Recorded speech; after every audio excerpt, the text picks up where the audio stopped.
मित्रांनो, हा आहे महाराष्ट्राच्या इतिहासातील सर्वात अजय दुर्ग. एका शंकूच्या आकाराच्या टेकडीवर उभा, शेकडो वर्षांपासून वेळ, युद्ध आणि राजे महाराजे सगळं पाहिलेला हा आहे दौलताबाद किल्ला. आज आपण करणार आहोत त्याची सफर, पण फक्त दगड, भिंती, दरवाजे पाहून नाही, तर ऐकूया त्याच्या प्रत्येक दगडात दडलेली कहाणी. कथा सुरू होते इसवी सन 1187 मध्ये. राजा भिलामराज यादव या ठिकाणी आले आणि खडकावर बांधला देवगिरी किल्ला. येथे राजवाडे होते, पाण्याच्या टाक्या होत्या, मंदिरे होती, आजूबाजूला समृद्ध शेती होती.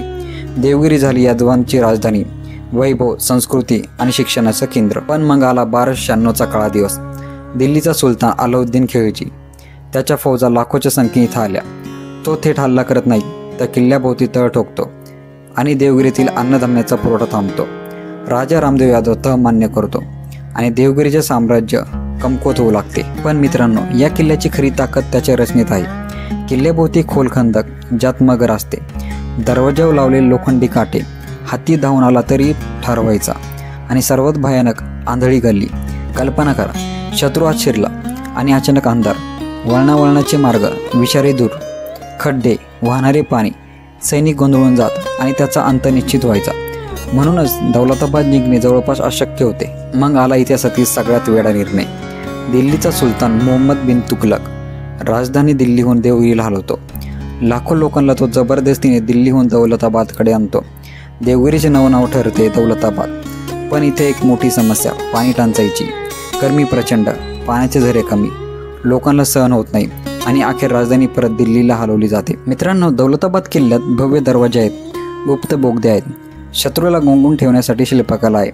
पण या सगळ्यात आड लपलेलं एक दालन, भारतमाता मंदिर. या मंदिराचं वैशिष्ट्य म्हणजे इथे आपण एखाद्या देवीची मूर्ती पाहत नाही, इथे आहे आपल्या मातृभूमीचे प्रतीक.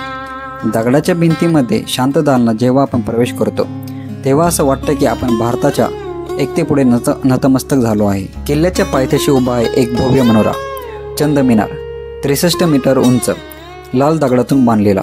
1400. मित्रांनो, दौलताबाद किल्ल्यात प्रवेश केल्यावर भव्य दरवाजे, बोगदे, भिंती तुम्हाला थक्क करतात. पण किल्ल्याच्या माथ्यावर पोहोचल्यावर नजर खिळते की या भल्या मोठ्या तोफांवर. शेकडो वर्षांपूर्वी या तोफांमुळे शत्रू किल्ल्याजवळ येण्याआधीच घाबरून पळून जात असे.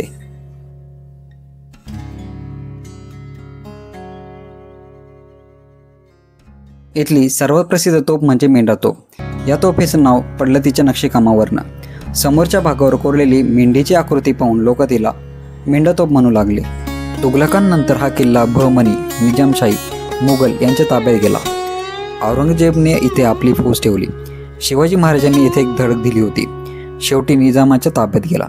1948 मध्ये भारतीय सैन्याने त्याला मुक्त केले. मित्रांनो, दौलताबाद किल्ल्यातील सर्वात मोठा गुप्त शस्त्रास्त्र म्हणजे तलवारी, भाले आणि तोफा नव्हत्या, तर तो होता हा भला मोठा पाण्याचा खंदक. लोक त्याला म्हणायचे मगरीचे पाणी.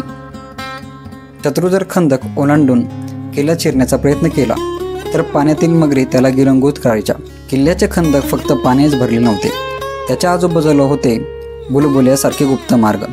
शत्रू जरी आत शिरला तरी मार्गात त्याला अंधार, दगड आणि अचानक खाली कोसळणारे मगरीचे पाणी पेटायचे, म्हणजे सुटका अशक्यच. याच्या आधी मी बेबी का मकबरा पण पाहिला, एरोला पॅलेस, कैलास टेम्पल पण पाहिलं, त्याचे पण व्हिडिओ मी अपलोड केले आहे. तर नक्की जर तुम्ही औरंगाबादला म्हणजे छत्रपती संभाजीनगर इथे येणार असाल तर नक्की माझे व्हिडिओ बघा. टोटल प्लेलिस्ट आहे माझ्या यूट्यूब चॅनल, जा डिटेल व्हिडिओ, डिटेल इन्फॉर्मेशन मी दिलेली आहे प्रत्येक प्लेसेसची.